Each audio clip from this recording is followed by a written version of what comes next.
All right. Another episode of the Centre Circle podcast. We've got an online edition this week. Couldn't get to the studio.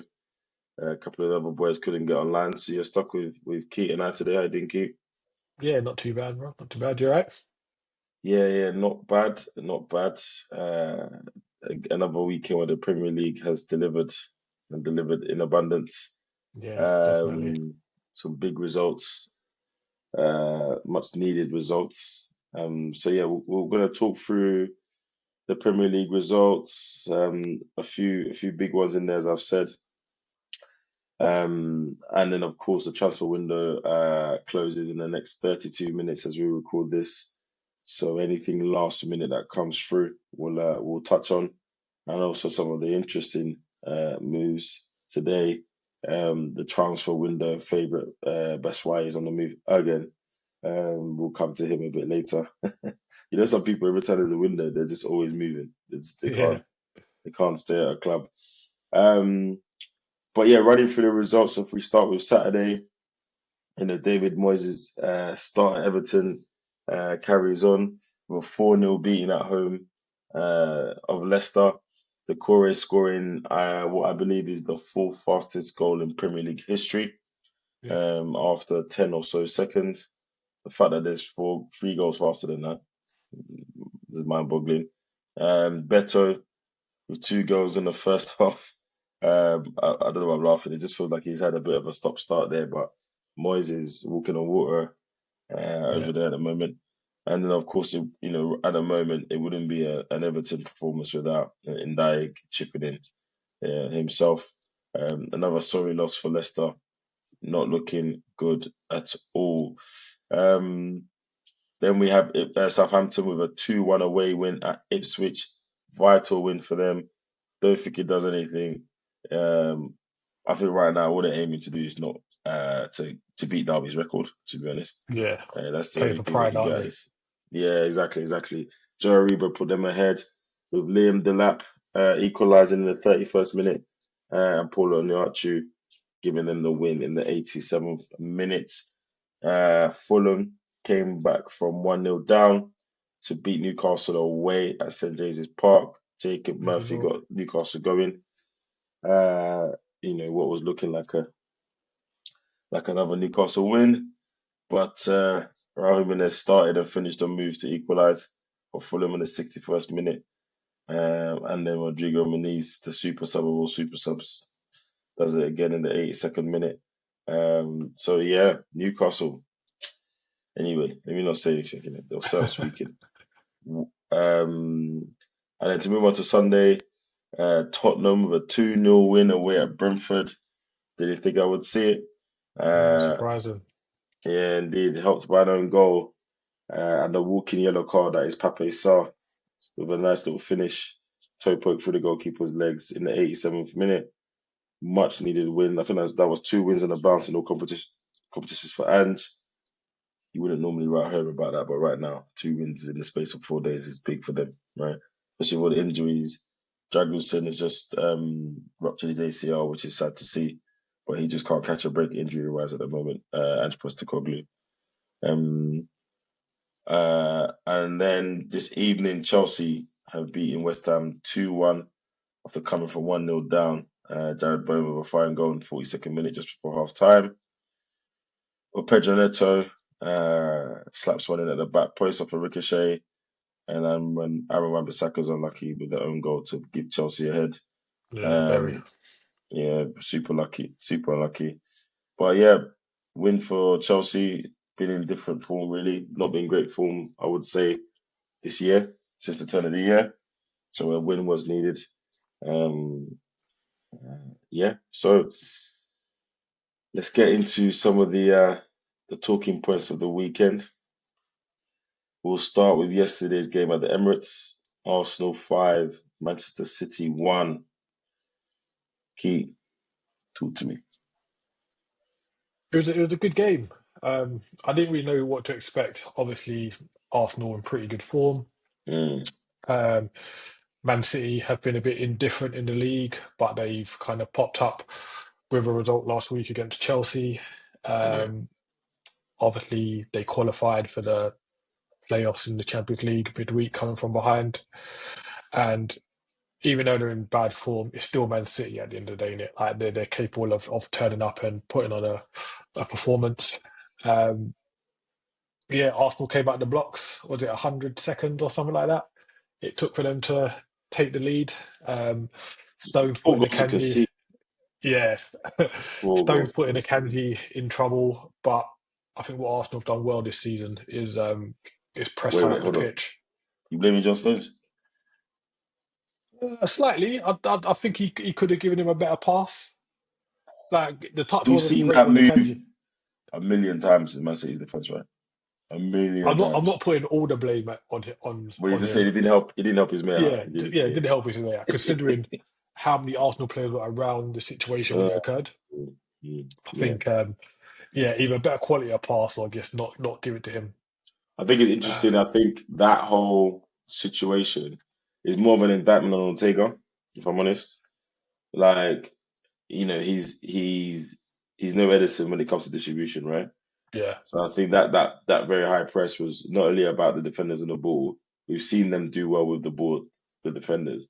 But it was almost actually Ortega's first pass to said defender or said player is not always of the highest quality. So actually press high.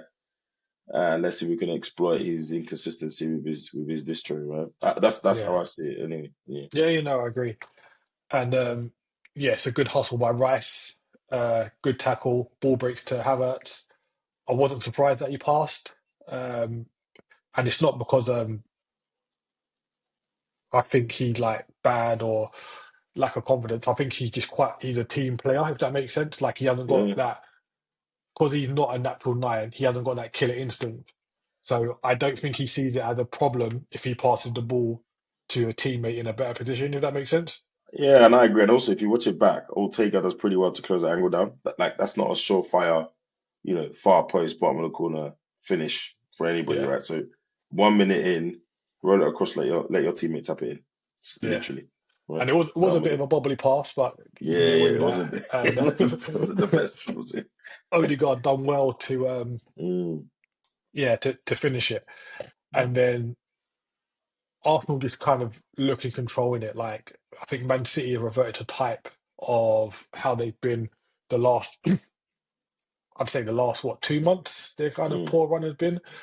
Um and then the chance falls to Havertz.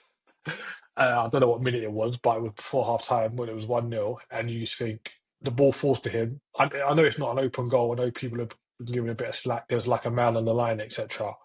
But you would at least want him to hit the target Yeah, when he's in yeah. that situation. So my And initial criticism was hitting first time. Like, if you're going there with intent, hit it first time with some power. You don't even need to be accurate at that point, right? Keeper's not there. Hit it first time. And if they make a fantastic goal line save or something, cool. But you set yourself, you've taken the touch, you set yourself, and that's supposed to increase the probability of you scoring. And I think he's done the opposite for him. I think he had too much time to think. He kind of did the right thing, went bomb corner, keeper's not on that side. So that defender has to slide. He can't use his hands. So he went in the right direction, but the accuracy of execution wasn't there. yeah, it's a bit poor. Mm. And you just Yeah. kind of hope that those kind of situations don't come back And bite and you, haunt right? you. Yeah, I Yeah, so agree. they get Agree. into 0.5 1-0 up. And I'll say my only criticism at 1-0 is a bit like when you were 2-0 up against Aston Villa. You seem to take your foot off the gas a little bit. And I 100%. think in those situations when you can see the team is not as into the game as much as you are and you're Mm. dominant with possession, just try and kill it off. Yeah, Just try and get that second goal as soon as you can, etc. And I think there wasn't enough intensity in Arsenal's play when it was 1 I 0. agree. I agree. And I think I said to someone, the best way I can describe that is that you play Liverpool, that's a 2-2 draw. Yeah. Yeah, Like you take your foot off the gas, you don't kill off the game. It's a bit like what Chelsea did with City last week. They kind of had him on yeah, the ropes. Kuzanov, I think his name was being a bit wobbly. You got Nunes at right back, you know, and it's like they didn't smell blood. Gary Neville laboured the point a bit too much if you ask me, but I got what he was saying. And it was a little bit like that. We didn't kind of go for the kill. Man City have been a bit wobbly. We were killing them in the midfield.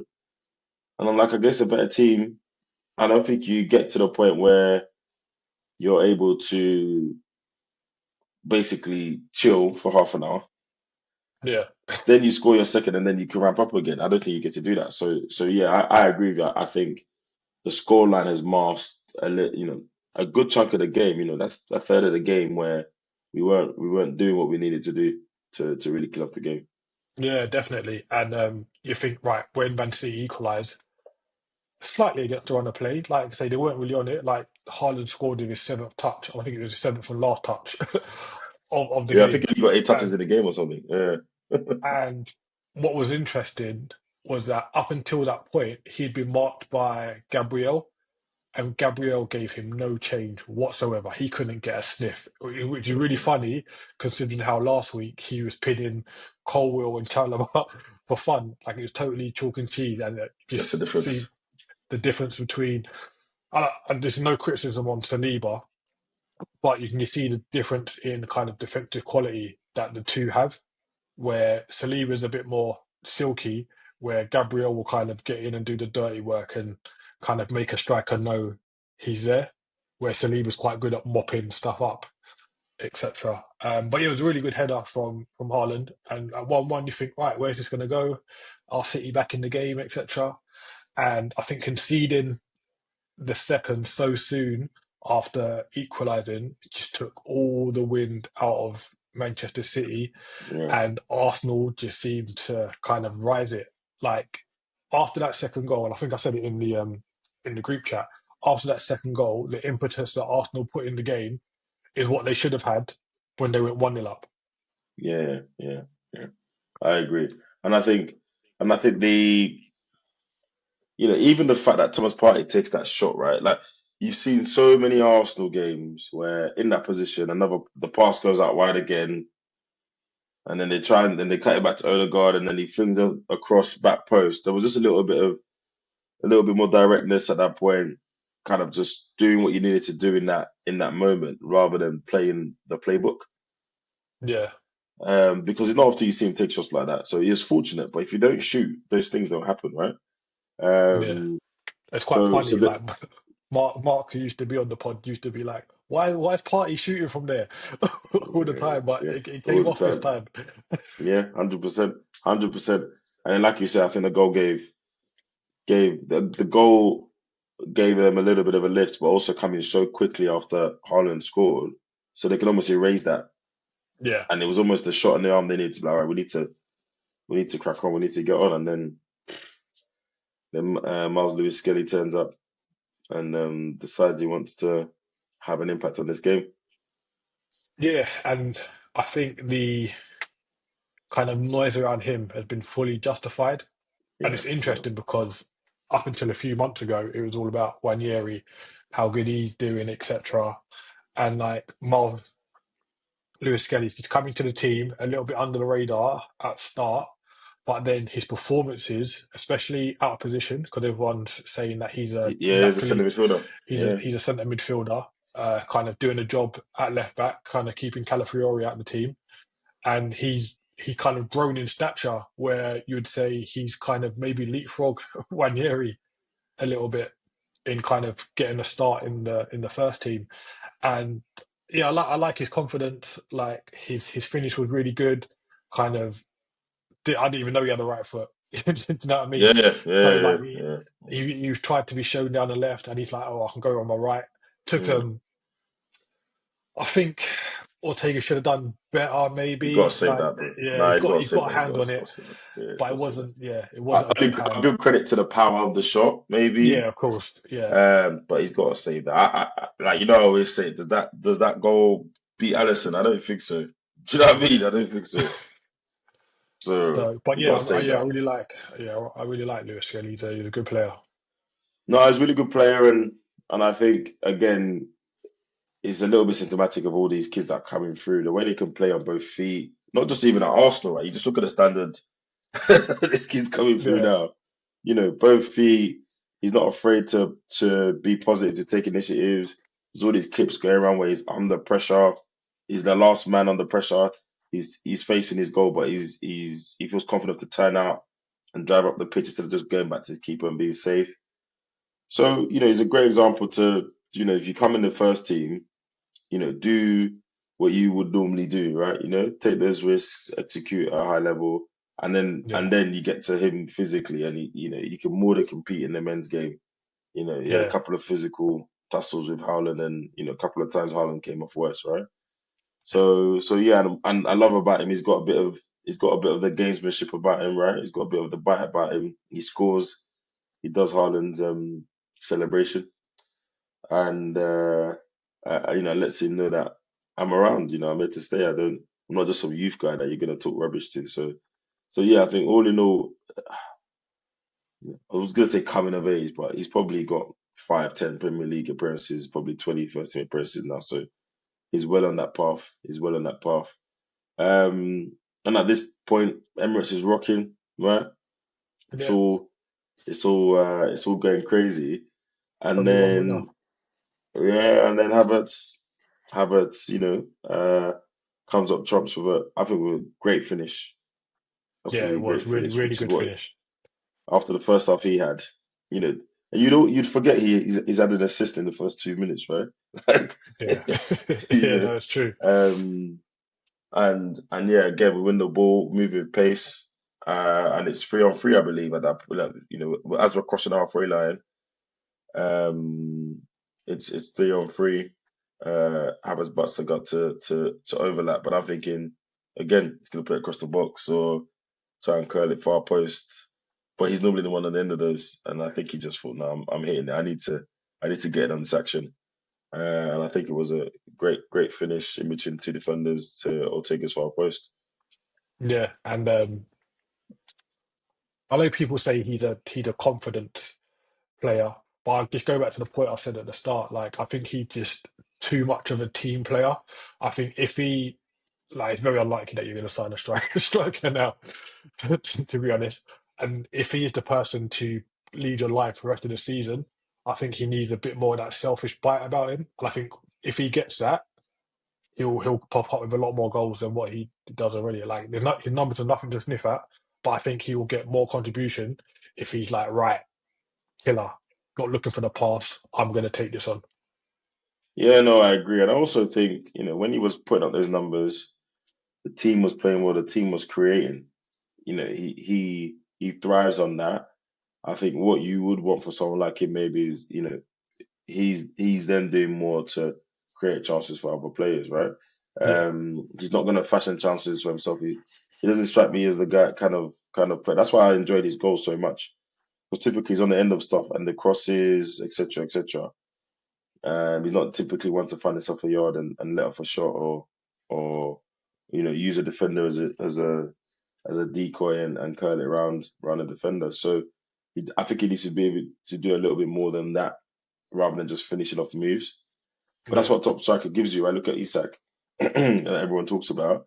Yeah, he can be on the end of a cross or finish off a good move, but he can also make something himself, make a chance himself, and give himself those opportunities there. So that's probably where I would say Havertz needs to improve. But people always forget, Arteta's number one thing is hard work and what the shape is without the ball.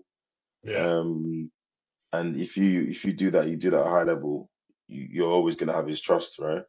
And then he'll give you enough chance to get back to form or get back to doing good things with the ball. So yeah, so yeah. definitely. And then Waneri tops it off, right? Finishes it off in style. Yeah, I think his Champions League goal was better actually, but still to come on and do that, his goal, he cuts in from the left, and it was a bit of a strange shot. It wasn't top corner. It was kind of mid-level, but because of the way he placed it and how he kind of yeah. kind of used He the had the players to, pace, he had the curl yeah, on it. yeah, Yeah, kind of dips in. And then of course it was at the end of a 36 pass move. I think every player in the team would touch the ball. yeah, Um, and then Declan Rice kind of first time switch, great pass to him. And I think it was just kind of epitomizes kind of the first half an hour and the last half an hour of that performance. And if you're just turning on the TV, you'd have been fooled into thinking Arsenal played that way the whole 90 minutes.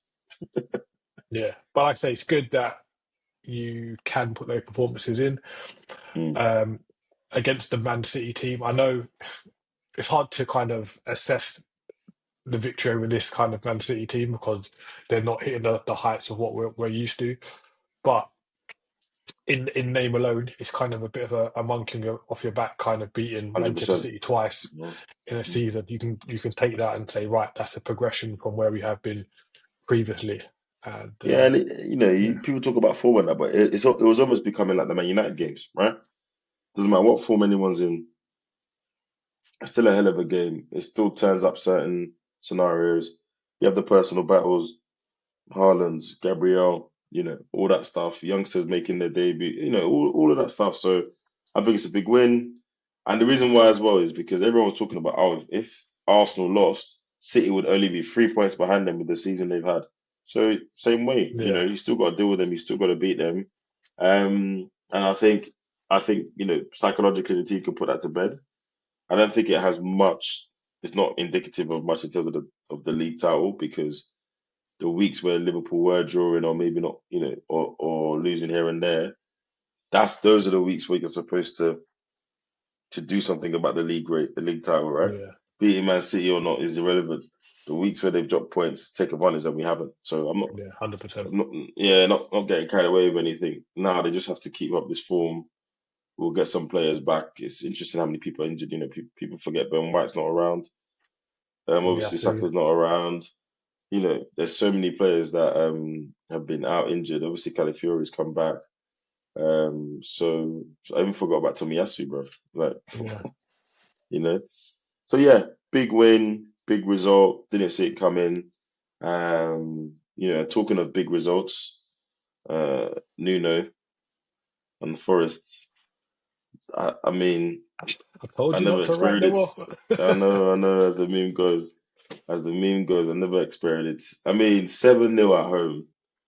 I know Brighton haven't been great. I think Brighton have won 2 of their last 13 or something stupid, crazy stat like that. Yeah, But 7-0 is, you know, is I don't know. Everybody want to use battering, trouncing, whatever word you want to use. It's absolutely crazy.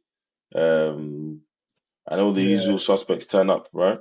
Chris Wood with a hat trick, Morgan Gibbs White with a goal, Anthony Elanga with 3 assists. Crazy, it was a hell of a performance. yeah. It was, and when something just goes right every time for everyone is one of those Yeah, perfect performances. It was, it was just like the second ball's dropping to you, like every deflection coming your way, and like Brighton weren't they weren't bad. Like that's the thing. Like it weren't like they were getting cut open every wave of attack kind of thing. And it's weird because when Nottingham Forest are playing these kind of teams, they don't mind conceding possession a little bit. And obviously yeah. Brighton are a ball playing team. So you wouldn't expect like a result this big. Like I didn't think Brighton were going to win, Well, but I mean, they've beaten them 7-0. I think they had 37% possession. yeah, and that's my point. Like you see those possession stats, you're like, well, how do you, How do you how do you, reconcile that? Yeah, yeah, like it's crazy. But yeah, Ilanga, he's, when I think Adrian or Isaac said a couple of weeks ago, when certain players get under a certain manager, there is something about them, and you can say that Nuno's had that impact on a few different players in this Nottingham Forest team. So Ilanga's one of them. Hudson-Odoi is one of them. Chris Wood, mm, um, Murillo. I'm not sure if Murillo was there before he came on board, but like I'm not Murillo, sure. yeah, like Murillo's performing. We talk about Yates in midfield. Mm, Um, yeah, it's just like everyone is just kind of playing at their peak levels, and yeah, they were good for the win. They were good for the win. Just like mm, when, like I say, they didn't have the ball much, but when they did have it, they used it very, very well. And I think that's what Nottingham Forest, and we'll get onto Bournemouth as well. They're the two teams that when they get the ball, they rarely squander it. Yeah, they're very efficient with it, right? Yeah. The other guy in midfield to just give honorable mention to is Anderson. Yes, from Newcastle. Yeah. Yeah. Oh, is that what it is? He on loan or they signed him? No, no, they signed him. Yeah, That's one of that he's. those summer merry-go-round transfers. Oh, okay, yeah. The ones that you said were a bit dodgy, but look, he's Yeah, playing every yeah, week. it's paid off. And look, Um, not to, labor the point too much, but you got people like Awani. He was the main guy. He was keeping Chris Woods out of the team, right? He's yeah, not found much form, but he might do, right? He comes back. So there's still people to do. Sangare is back from injury. So I think there's still people that can come back and and make a contribution. So, and who knows what they'll do in the summer, especially if they get Champions League. yeah, and we know their owner is very savvy in what he does, and Very much so. yeah, Very, very he's much very so. passionate as well. But what I do want to touch on, I don't know if you saw it, the Nico Williams goal when there No, I was didn't a see it. yeah, so I can't remember. I think it might have been Sangare actually. There was a bit of a melee in the box, and the ball touched his hand a couple times, and I thought the goal was it got checked by VAR, but it was given. But I Hmm. thought that any handball in the lead up to a goal should have been ruled out, and it wasn't. So But isn't it that, directly though? The word directly is very important in that one. well, it kind of rolled off his arm into the into the path of Nico Williams. So I thought he was going to get Yeah, yeah, yeah. So the person who unless scored, it directly. didn't touch his arm. Oh, okay, all right, yeah, fair enough then. If it was Nico Williams' arm and then it was scored, disallowed. But the fact that it's Oh, come off okay. his arm, if they did determine it to not be deliberate or whatever, and then it's got to Nico Williams, I think that was the clarification. It has to be the scorer, right? Oh, okay, fair enough. But yeah, So Chris Wood, two hat tricks this season. Not bad. Good for the fancy points if you got what's him. that? 17 goals this season. Yep, 17 league goals. Like Man, it's not bad, man. It's not bad I took him out because at all. I thought it was double game week and it's Yeah, Brighton. Yeah. You cleaned up on that one. You cleaned yeah. up on that one. I know a few people did, but I mean, Keith, what are we talking about here? Are we talking about Nottingham Forest Champions League qualifiers? Are we really talking about that? I think we have to be honest. And Yeah, like if you look at the yeah. teams behind them, like I know Chelsea won today, but they haven't been in good form. Man Nope. City lost at the weekend. Newcastle lost at the weekend. Aston Villa lost at the weekend.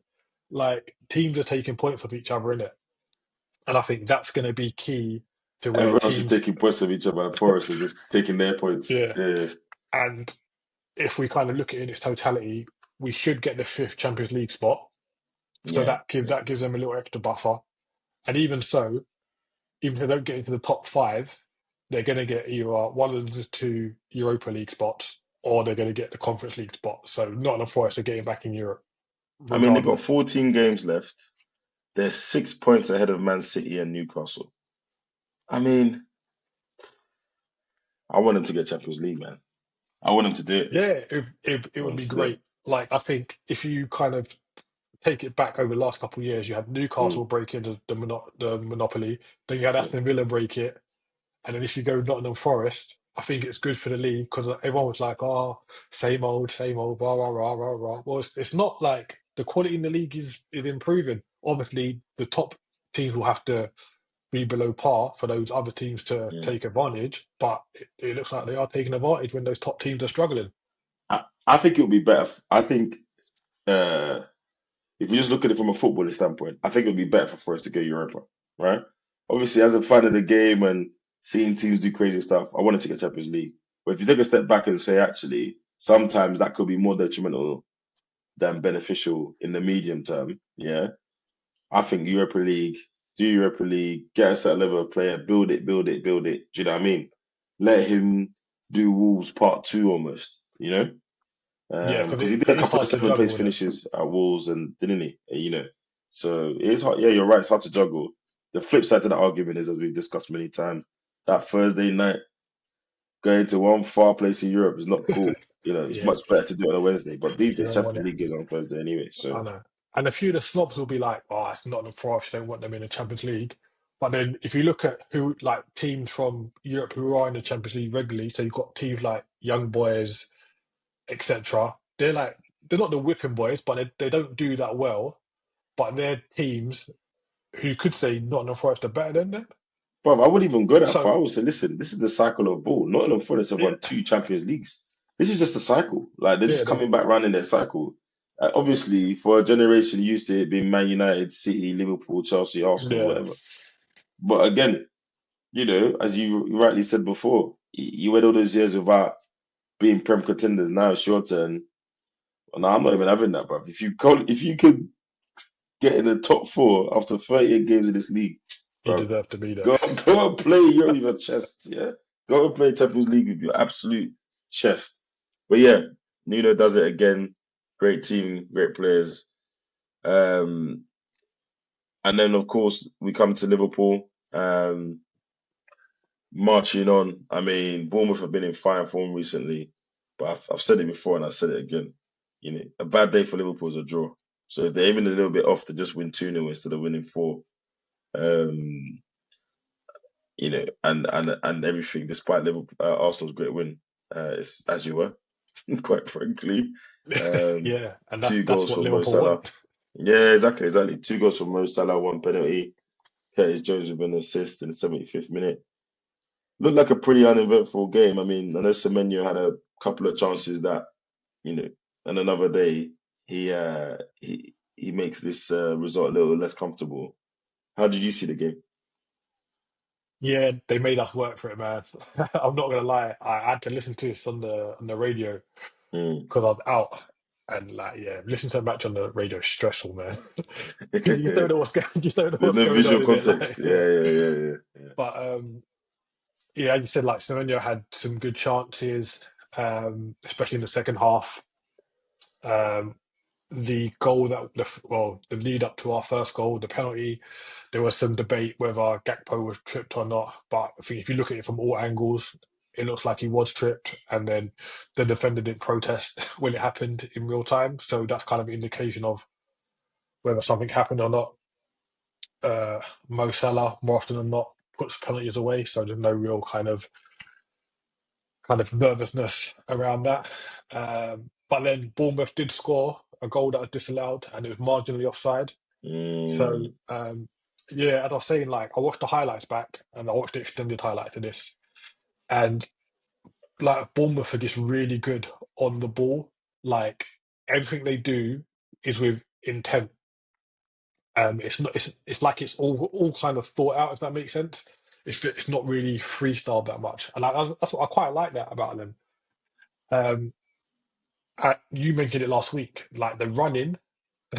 Those guys put a shift in, man. Like Liverpool have runners in their midfield. Their midfield were just they matched it. You know what I mean? It's absolute Um, madness. And the thing is, I think that kind of approach is a realism, right? Like, Nuno, Iriola, they know if we try and go ball for ball with these teams, that's not where we're gonna win, right? yeah, So when we do have the ball, um, have to be efficient with it, have to know what we're gonna do with it, have to be more kind of vertical with it than side by side and all of that. Let's get at them. And it's a bit like when we had oh, I've forgotten his name so bad. Our guest last week, Junior. Junior. Junior came to mind, but I thought it was wrong. But it's a bit like Junior was saying, the ball is mine. Like, his philosophy with his teams is the ball is mine.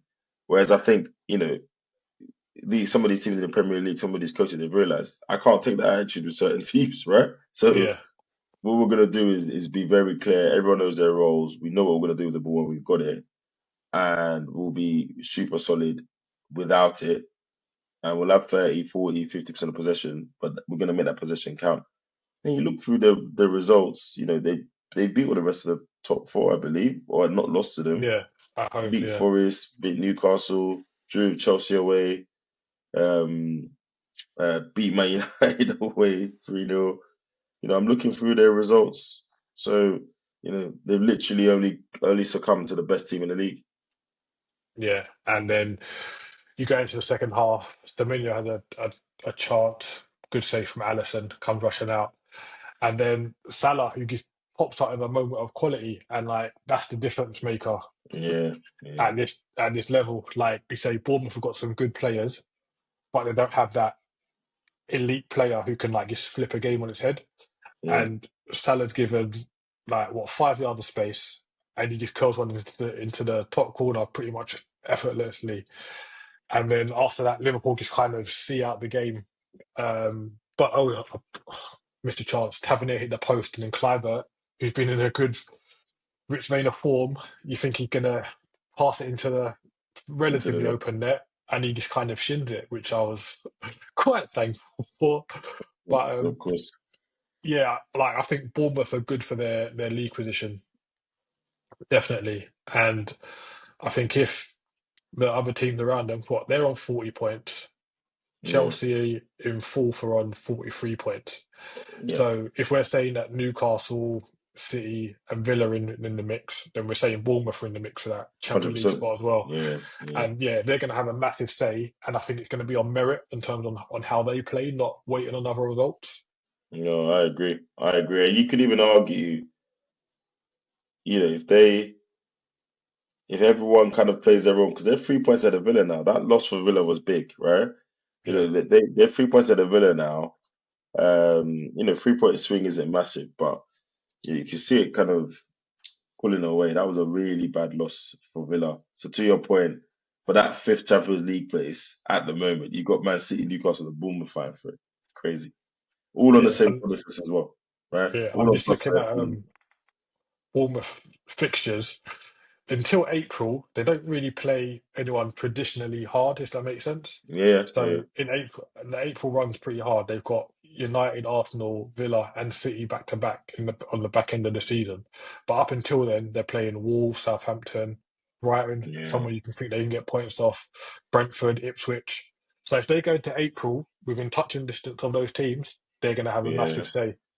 I mean, what you just said, there's what, one, two, three, four, 5 games, right? So 15 points up for grabs. They take 12 out of that, 11. Good, Yeah, massively. good. You're still in the race. You're still talking. So yeah, But yeah, look, yeah, Liverpool done what they had to do. I was a bit nervous, a bit like the Nottingham Forest game, kind of just because of Bournemouth's form. But yeah, got over the line and roll on Everton in a week's time. I mean, David Moyes, he needs to do us a favor, man. He needs to, like, don't get me wrong. 6 points should still be 6 points, but 6 points of a game in hand and just a baseline 6 points is two different things. I would even take a draw there. Do you know what I mean? Because then a 7 point swing is doable in 14 games. 9 points? Oh, I Yeah, don't know, man. and with the I goal don't know. difference as well, you're looking at 10 Yeah, points essentially, aren't you? So yeah, exactly, exactly. So yeah, I let's need wait and David see. Moyes to keep proving me wrong still. I need him to keep doing that. Um, and then talking of Villa, move on. Wolves, much, much, much needed win at home. 2-0 winners over Aston Villa. Uh, Mateus Cunha again, kind of showing his worth to that team. Top Um, finish, top finish. top finish in the 97th minute. I mean, Wolves already had the game won, but when it's 1-0 and it's deep into the game, there's always a chance, right? Yeah, Bellegarde had scored earlier on in the game, assist by Pablo Sarabia, sorry. And to be honest, you talk about game plan, right? You talked about Bournemouth and having a game plan. Wolves had a plan and it seemed to frustrate the hell out of Villa. In that first 45 minutes, yeah. they couldn't settle. Wolves, again, we talked about running, putting in mileage. Rodgers couldn't get a sniff. Tielemans couldn't get a sniff. It was a really good structured performance from Wolves. Yeah, and their new boss hasn't the performances haven't been that bad. Like I know they lost their Yeah, previous three, but against Arsenal, they were in the game. They both went down to 10 men.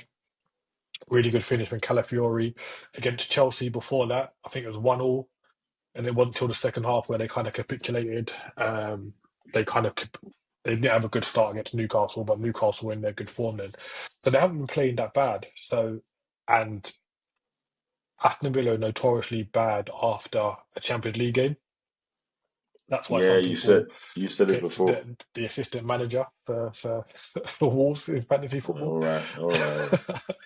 um, but yeah, Aston Villa can be a bit sluggish after a Champions League game, and it showed up here. Did you see the goal that I disallowed by Aston Yes, Villa? What's your take on that? So when it was 1-0, Aston Villa had a goal disallowed by who was it? Who scored it? Marlon. It would have been a debut goal as well, wouldn't it? Yeah, yes, it would have been. yeah, it would have been a debut goal. What's your take on it? It's one of these ones where I can see why it wasn't given. I can see why. What's your take on I can see why it wasn't given, but I don't like it. it? Yeah, I don't like it. They done a breakdown of, I think it was Monday Night Football. They were doing a breakdown of the way Rodgers ran towards the defender, therefore Mm, he kind of impeded him. I was like, fair enough, but yeah, I don't like it. yeah, no, I know what you mean. I just think what I get frustrated by is we all know VAR is here. We all know all the cameras is there. So adapt your game accordingly. Like there doesn't seem to be any thought of if I'm gonna try a thing, it's gonna get picked up. Yeah, Do you know what I mean? So yeah, I'm with you, but I can see why it wasn't given. I can see why it yeah. wasn't given. Because it's not. It doesn't feel like blatant interference. Like he Yeah, didn't touch yeah, him. He just yeah, made like a run, and yeah, yeah, it's just it's one of them ones. But yeah, Cunha wraps up with a tidy finish, man. Can't believe it was he chopped. yeah. Yeah, he was on his own, and I just thought, all right, just keep it up there. And he just thought, no, I'm gonna shoot. And next thing I know, the side net is bulging. Crazy, absolutely crazy. He's in hella form. Of course, he signs a contract straight after the game. I mean, I've never seen a new contract signed at 11 p.m. at night after a game. But clearly, he decided that was the best thing. But I think, as you said, it's just keeping the value in the asset, right? Get another 10, 12 mil whenever they decide to sell him. But yeah, he's Yeah, going to be definitely. key to them staying up. He couldn't leave this window. That would have been a death sentence. So, Yeah. so yeah, key win. Aston Villa, Unai Emery. I mean, what are we gonna say every season? He bottles it. People are gonna say he's bottling it. I I mean, don't know, man. I think we can shoot him a bit of bail this season I because agree. The Champions he's League thing is not easy, man. he's doing well in the Champions League. So he managed to get in the top eight Yep. of the Champions League, and we know many big teams didn't.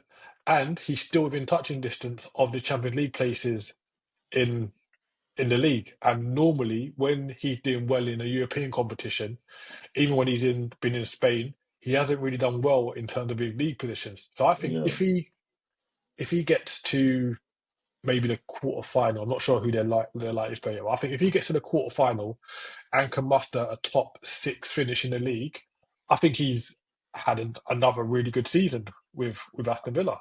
I agree. And if you look at his squad, like it's easy to get carried away with the standouts, right? We'll talk about Rodgers and how well he's done for his age. Duran was coming and doing stuff and all, but you look at his squad and what he's doing with it. I think again, you got to shoot him Bell. And look at his bench.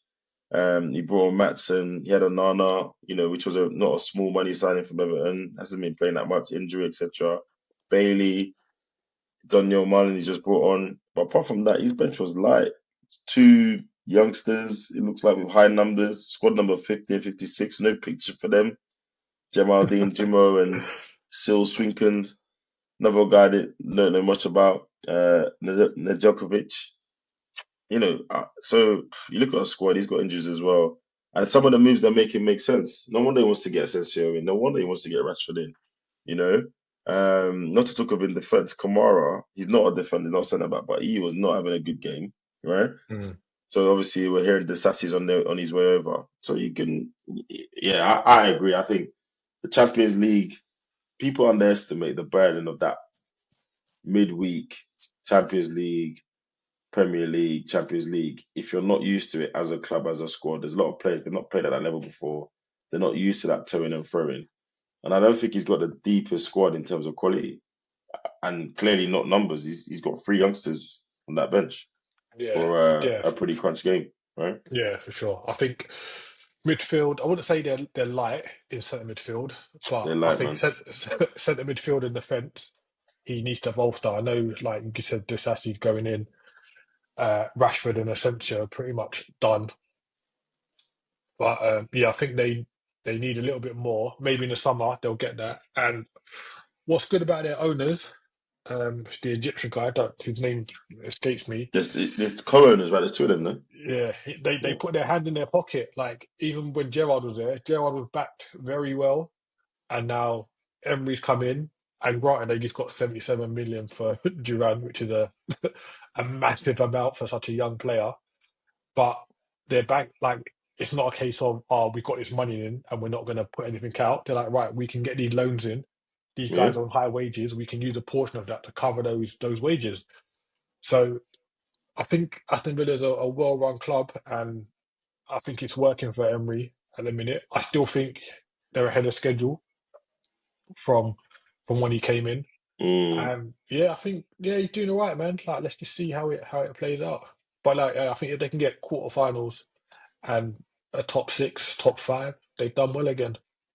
No, no, I agree. I agree, and I think there's almost whoever the DOF is, whoever the director of football there is, there's almost a building a squad that even if you decide you're going to part ways with Unai Emery, you've still built it in a certain way. Like I said, the Rodgers, Jacob Ramsey's still here. We had all that talk of that they might have to get rid of him due to PSR, but he's still there.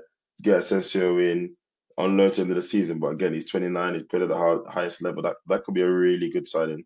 Yeah. I think he's an underrated player.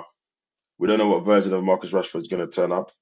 But if it's the one that earned him his contract 2 or 3 years ago, then Villa are laughing, right? And everyone, all the ex pundits, all these. Anyway, you know my disdain for them and their narratives. I want to know, if he turns up and scores 10, even if he scores 10 goals, half a season, 10 goals. Some guys that don't get to that in a whole season, 10, 12 goals. Yeah. I don't think he needs to get 10 goals. I think if he gets like 10 goals and assists, maybe, because it's tough to get 10 goals just in general in the Premier League, to be Yeah, honest. yeah. Yeah, I think if he gets a decent, like 7 goals, 3 assists, or something like that, I think that's Mm, a decent I return agree. for I him. And agree. And it says a lot. It will say a lot. It will say a lot about what was perceived to be going on there or not going on there. And to be honest, I saw the news. I saw her in that Villa shirt, and then like young me kind of kicked in. I was like, he's leaving Man United to go to Sevilla. Then I thought, hold on, mate. He's going to play Champions League. We live in a time now where you leave Manchester United and go to Sevilla to get Champions League ball. crazy, What a isn't it? time to be alive. So Crazy. I would love Yeah, I want him nothing to more do than, well, though. Yeah. yeah, I was just about to say I'd love nothing more than Rashford to go there, do his thing, and quite frankly, get these antiquated voices to put a flipping sock in it, man. Yeah, Like definitely. I'm really tired of it. And when I really deep it, some of these guys stopped playing 20, 25 years ago, man. Mm. You know, Roy Keane stopped playing what, 30 years ago? Yeah, it's not been 30 years, has it? Nah, nah, nah, nah. No, no, no, no. Maybe No. about But some of the, 15, something like yeah, that. Yeah. 15, 15, 16 years. Yeah. So we just need to move on, let the guy play his football. The internet will have its jokes. Someone said the stocks in China White in Birmingham have gone up now that Rashford's local. so yeah, I think the moves they're making. I know they wanted João Felix, but to be honest, I think Asensio's got a bit more consistent body of work. And I think they've made two good signings there. Yeah, definitely. Uh, and they keep Watkins. It looks like they're going to keep Ollie Watkins as well. So all good, all good on that front. Um, talking of Marcus Rashford, Manchester United nil, Crystal Palace 2. Listen there, see that Ruben guy. This free hit that he's hitting, I don't know how much longer it's going to be free for. Yeah, he's making a mockery of it, to be honest. He is making a Like, mockery of it. what's going on? You would think that he would. Okay, rewind it a bit.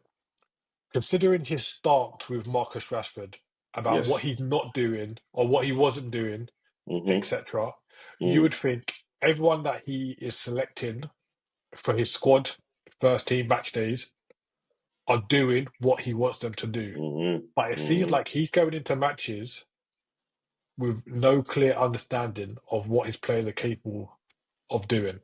And I think the biggest kind of indictment of that is his positioning of Kobe Mano.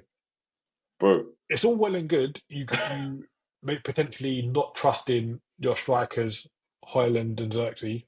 Fair enough. But of all the players you have at your disposal, why is it him you want to put in a false nine? Like it But makes no sense. When you've got Diallo, you've got Garnacho, like just do something else in it. I get yeah, that. Yeah, it like does. It makes no so. sense. Someone said on a podcast today, I think it was Daniel's story. He said it's really funny to see an elite manager almost come to this really simplistic notion of every time I play this guy more further up the pitch, he does better. So I'm just gonna keep going. Like Just moving I mean, further and if I keep, further forward. yeah, if I keep further, he'll just become a world beater. And it's just like, what are you doing? I don't know. I've talked about managers been out their depth before, and it's not really a conversation the mainstream uh, pundits like to have. But I've felt for a little while now he's out of his depth. He's honestly out of his depth. I know he's done well for Sport Lisbon. I know he did well in Champions League, but this is a different kind of fish. And you see it in all things, not just football management. You see it in all things. You did well in a specific set of circumstances, in a specific environment, and were able to do well there. That means you've got some tools and learnings and skill and capability. But when you get in your new situation, yeah, the circumstances in that environment, and and I think what's making it look even more out of his depth is this stern, I know what I'm doing type attitude he's taking to his comms and he's talking about his players. Whereas actually, match by match, it's looking very much like you're the problem. Because, and I never thought I'd say this, as it stands, Ten Hag was better. Oh yeah, like for all his faults, you knew what he kind of wanted to do. It didn't work all the time, but you knew what he wanted to do. And Amrin's coming and saying like, I play this way. This is the system I play, etc.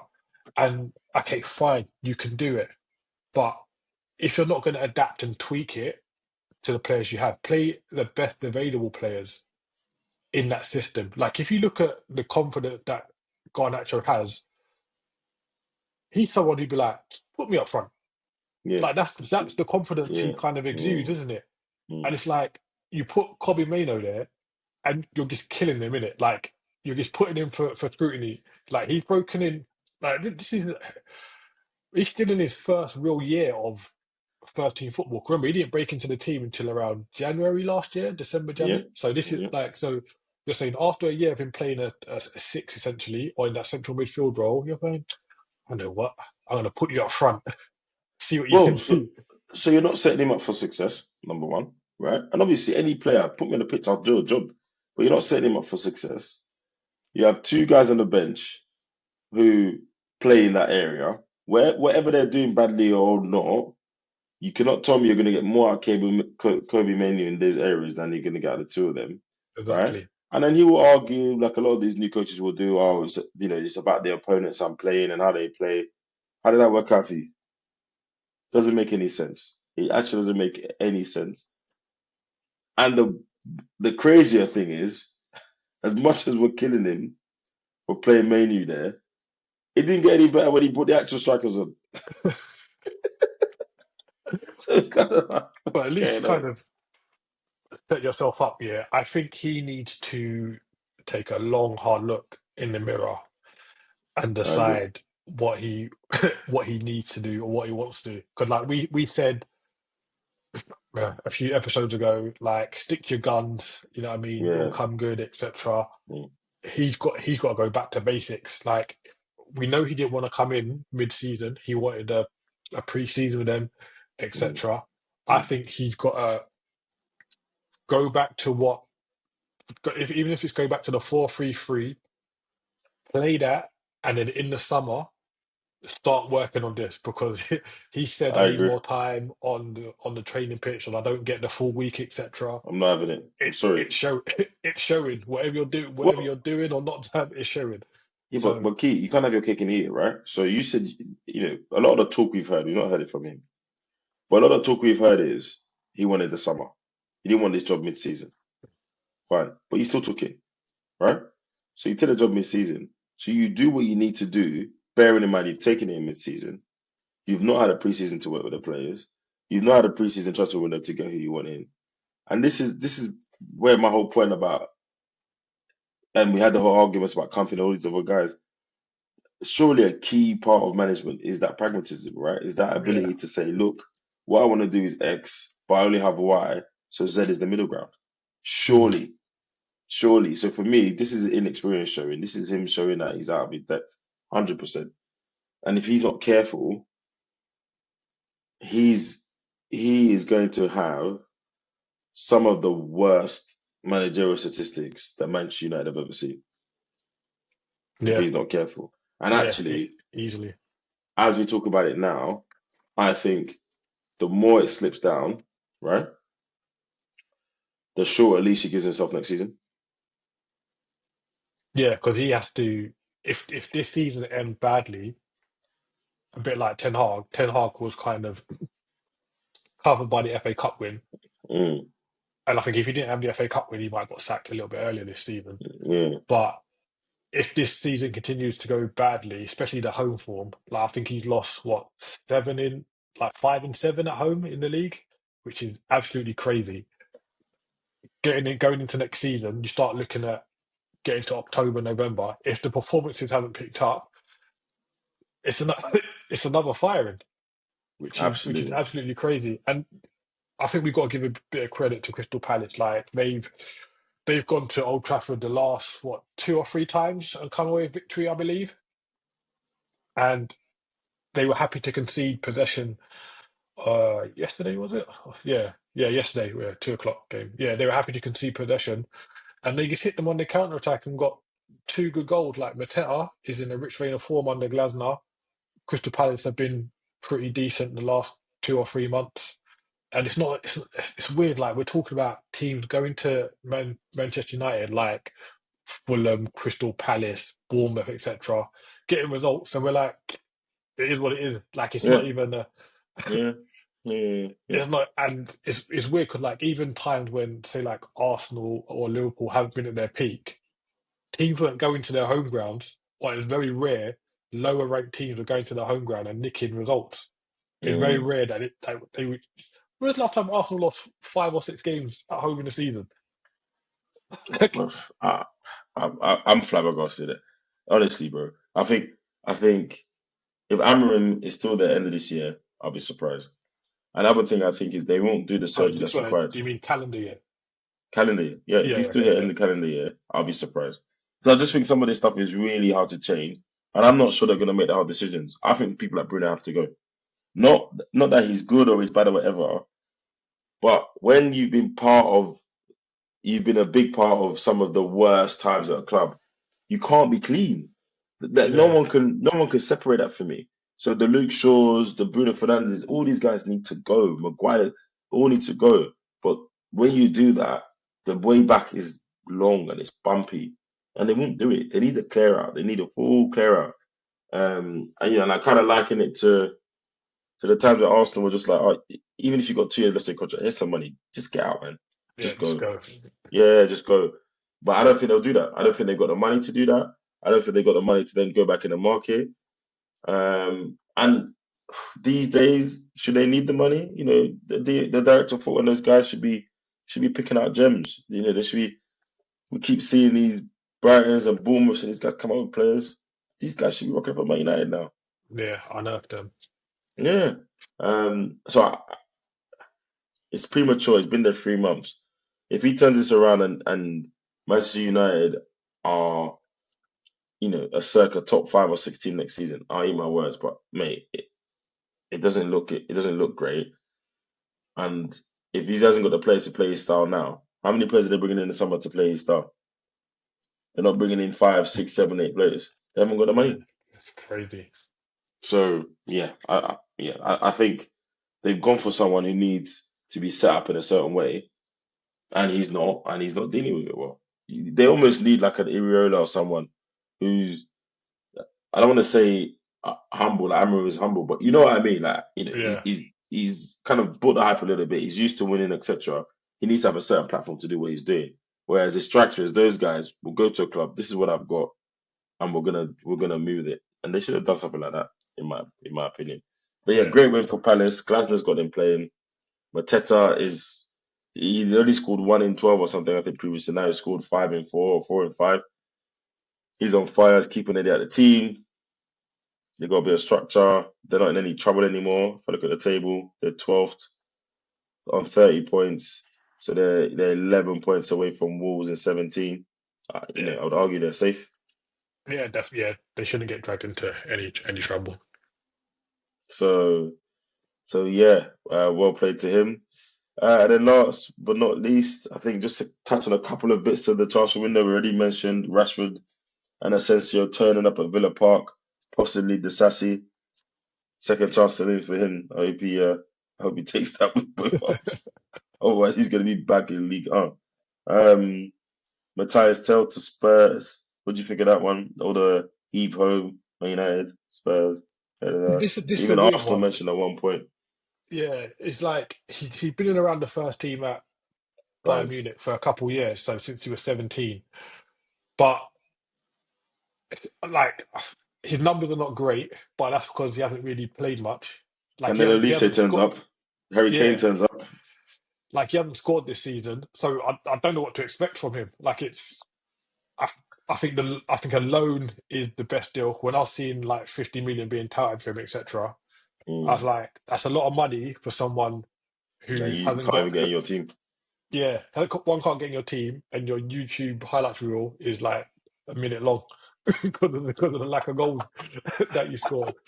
So I think the loan is the best way forward because I don't think it's an Yeah. obligation, is it? I think it's just a No, no straight loan. obligation to buy. Yeah, yeah. Yeah, so loan him out, loan him in, see if he can support you with with the goals that Tottenham desperately Well, need, and see what one of happens. the German journalists was saying, listen, he's not a winger, he's a striker. So he was basically saying, Postecoglou, if you want to get the best out of him, put him up front, Yeah, let him yeah. score goals, right? So let's see. Let's see. What else has been going on? Evan Manchester Ferguson. City, I'll say Manchester City have just bought a centre midfielder for 50 million. Yep, from Portugal, I believe. Yeah, from Porto, From Gonzalez. Porto. Yeah, Nico Yeah. Gonzalez. He was at La Masia. Um, so he's of pedigree. And apparently back in the day he was City were after him, and his dad used to work at City as well. Oh, So okay, fair enough. They know yeah, him well then. but he signed a 4.5 year deal, so he can play as defensive central attacking player. Of course he can. He's from Barcelona's academy. He can probably play 200 in goal as million well. in January. It's mad, isn't it? Calm. But have you heard the stats about their spending? The reason why they can spend is because I think net spend or something over a period of time they're like 11th in the Premier League. And over another period of time, out of like 25 clubs that have been in the Premier League, their net spend they're like 22nd in net spend. Right. Right? Yeah, it makes sense. They do get a bit of money So so in their actually, youth players that they sell off under the radar, in it. No one really knows about. yeah, the Rodgers, etc. But Yeah, also, I think you're seeing some of that now. You're seeing their net spend has been low, hence the team is aging, and yeah. I think you're seeing that now. So everyone talks about it like it's a good thing. Well, no, look, now they did open out surgery. So yeah. Let's see if he's any good. I hope he's not. But 23 on the right side of that, on the age scale. Who else did I have? Yeah, so Evan Ferguson, who at once was talked about as a £100 million striker at Brighton, he's joined back up with um Graham with his old Potter. manager at West Ham, with Potter at West Ham. James Ward-Prowse has been recalled, couldn't get into Nuno's team. Um, he's lucky to get that move from Southampton. And I know his set pieces are great, but you know. Anyway, let's see if Potter can get the best out of him. A surprise one for me, Marcus Edwards. Much touted to a Lisbon player, English player, went out there, has rocked up at Burnley. I don't get it. Well, I was looking like after I saw the news break. At first, I had the same reaction as you. Like, what? Why is he going to the championship? But he's been injured a lot this season. Hasn't really Mm, played much this calendar year so far. okay, yeah, So I think it's a move to get minutes. Yeah, maybe the new Basically, manager's not feeling him as well. yeah, and like Isaac said in the group, like if he does well, no, it might be Mark, sorry. If it There was was, Mark. yeah, if he does well, potentially gets Burnley into the Premier League, Yeah, and then he could join Burnley in the Premier League if it happens that way. So yeah, yeah, yeah, it'd be good to see him like more closely. Like obviously he broke through at Tottenham, one of those players who left England at a young age, went over to Sporting, had a decent career. Like he's won leagues and cups and stuff, etc. So yeah, it'd be good to see him have a closer look at him. yeah. No, no, Yeah, agreed, agreed. I think couple more interesting bits and bobs in the transfer window. Tyrell Malacia is expected to join PSV on loan from Manchester United, but Netherlands transfer window closes on Tuesday, the 4th of February, so they got a bit more time to sort that out. Willian looks like he's going back to Fulham, but he's on a fair free, enough. so if you can get extra help in, why not? Right? Yeah, very true. I mean, Fami Wobi, I don't want to see that, but hey, um, So I've just uh, seen Chilwell has just signed for I was Crystal about to Palace. say, yeah, Ben Chilwell, that's an interesting one for me on closing a loan move to Crystal Palace. No option to buy. I guess it works for all parties, right? Ben Chilwell plays half a season in the Prem, makes it easier Yeah, to offload him in the summer. For him, he gets games. Tuchel was in his job now. He knows Tuchel should know him. Was he there when Tuchel was there? yeah, Chelsea? he would have. Yeah, yeah, he's been at Chelsea for a while, so yeah, Yeah, I'm yeah, sure he yeah. knows. So Yeah, again, good timing. If you can he get himself back in the England picture? Discuss. As I it'd mentioned be earlier, interesting Zhao to see. Felix. Sorry, how Oh, that good.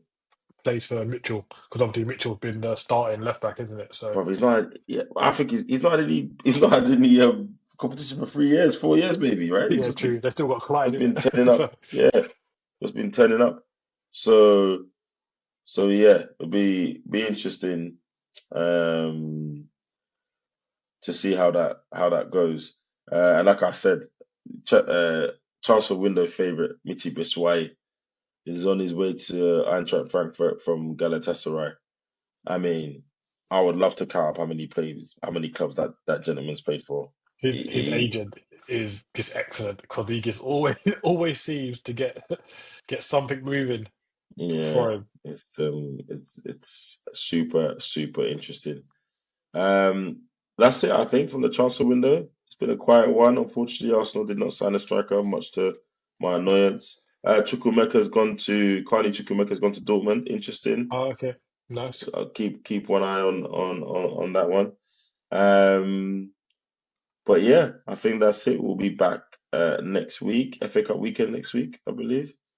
Yeah, so we've got the League Cup semi-finals on Wednesday and Yes. Thursday. Arsenal looking to overturn a 2-0 deficit at Newcastle, who have lost their last two home Premier League games. So that Yep. could give Arsenal a bit Yep. of Yep. It confidence. doesn't look so mad now, does it? Yeah. And obviously Arsenal will be buzzing after yesterday's performance. And I tell you what, though, then, Eddie Howe has always figured it out against Arteta, hasn't he? So, yeah, let's see how it goes. And mm, then Liverpool host Tottenham in the other semi-final, who are 1-0 down.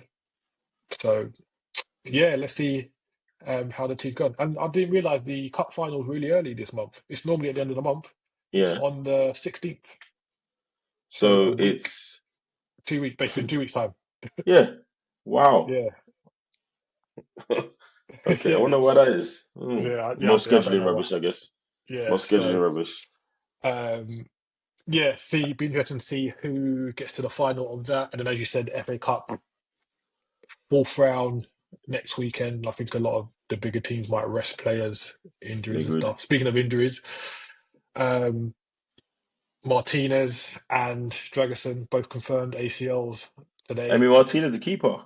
No, the Man United defender. Oh yeah, Yeah, of course, yeah, the butcher. Yeah, yeah, his and one looked innocuous. That's bad, man. yeah, Like you could see his foot twisting the grass, not great. yeah. It's never nice. Um, Like I know, like fan rivalry, etc. yeah, But but yeah, it's ACL never is nice when just you get horrible, kind man. of Yeah, man, 8 months injuries, etc. So bruv, yeah, speedy horrible. recovery to them both. Yeah, no, no, agreed, fully agreed. And then next Wednesday we've got the postponed Merseyside derby. So it's a bit of a packed one. Like when managers complain, you say, yeah, but he played this weekend, League Cup semi this week, FA Cup weekend, and then Merseyside Yeah. Derby Wednesday, To and be then fair, normal Prem. we're quite fortunate because that was meant to be our week off because of the playoffs for the Yeah, Champions League. So they had to get special dispensation to play that game because we can't have a league game week or during mm, Champions League weeks. Yes, that's good that we've got that week off, or otherwise it would have been further into the season yeah, when it's even more congested, and you yeah, don't want that. yeah, You don't want that. So yeah, yeah, hopefully, we can talk about it before. We'll talk about it next week, obviously, yeah. but yeah, hopefully we can We'll we can see. do We'll something there. see. Mr. Moyes, do us a favor. All right, listen, Keith, thanks very much. No worries, bro. As I say, we'll be back next week. We'll have the full team. And yeah, as always, please like, subscribe, share, comment, and we'll be back. Peace. Peace.